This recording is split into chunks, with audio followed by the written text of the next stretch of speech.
நான் ஏரிக்கர மேலிருந்து 8 திசை பார்த்திருந்து ஏந்திழைக்கு காத்திருந்தேன் காணல்ல.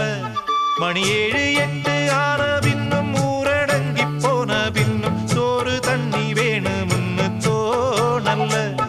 என் தெம்மாங்கு பாட்ட கேட்டு தெங்காத்து ஓடி வந்து தூதாக போக வேணும் அக்கறையில. நான் உண்டான ஆசைகளை உள்ளார பூட்டி வச்சு ஒத்தேல வாடுறேனே இக்கரையிலே.